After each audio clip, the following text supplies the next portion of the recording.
There is no question that pregnancy can lead to many changes in a woman's body. However, even after delivery, there are bodily changes as well.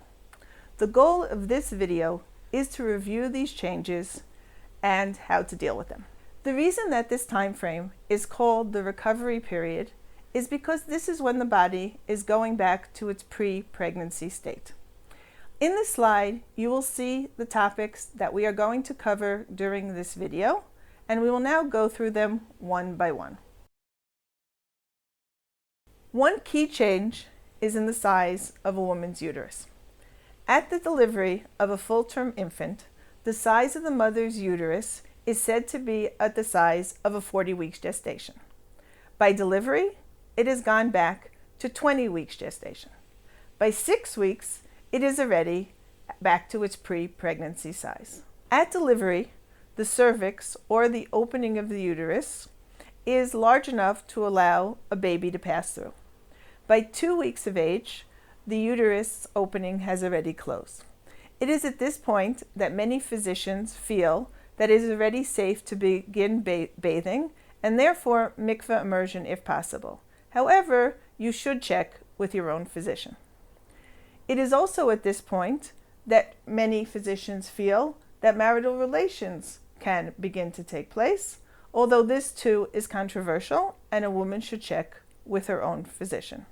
Because of these differences of opinions, a woman should check with her physician either in the hospital or preferably at the 9-month visits to discuss when marital relations can be permitted, because the first postpartum checkup is generally at 6 weeks.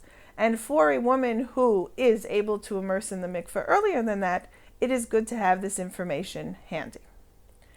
Another topic that is good to discuss with your physician at this visit, at this time period, is the issue of postpartum contraception.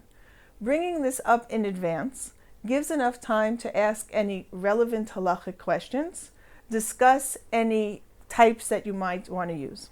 More information about postpartum contraception can be found on the various articles and questions throughout our sites. A key point for women who keep Hilchot Nidah to understand is postpartum bleeding or lochia.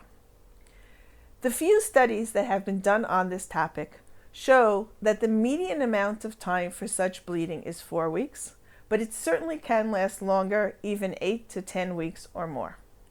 However, if there still is bleeding at the 6-week checkup, this is a good time to bring up the issue with your physician to see if there are any other causes for it that can perhaps be taken care of. After lochia has ended, it is generally followed by a period of amenorrhea or lack of menses.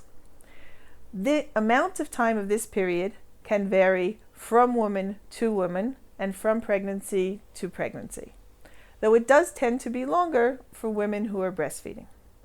Once menses do begin, it is also not unusual for them to be irregular for a few months. After a prolonged time of not using the mikveh, it is not unusual to have forgotten Hilchot Nidah. Do not hesitate to use our online resources as a form of refresher. In general, the preparation for going to the mikveh at this time of life is similar. However, there are a few points that should be kept in mind.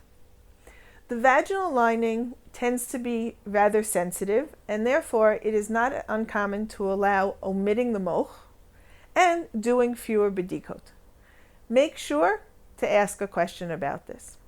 If it is taking a long time for you to be able to get to the mikveh, please make sure to ask a question as well, as in these circumstances also it is possible to allow for fewer bedikot. Please realize that not every bedika has to be completely clear.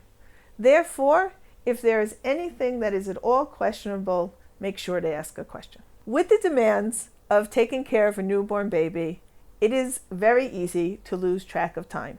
Therefore, it is important to plan to do one's bedikot and even one's hefsek tara earlier on in the day. Staining is common during the postpartum period.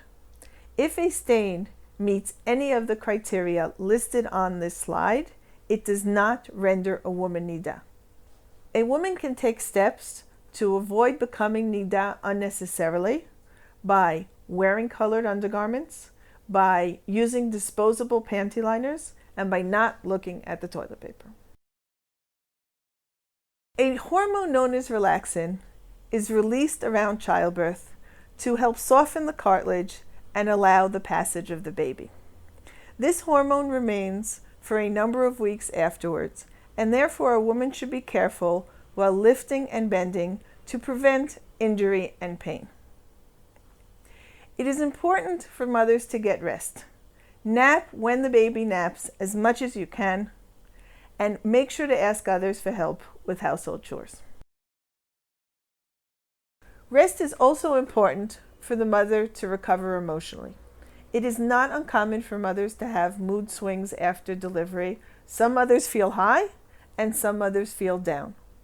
About 80% of women feel down, and this is known as the baby blues. This lasts up to approximately 2 weeks.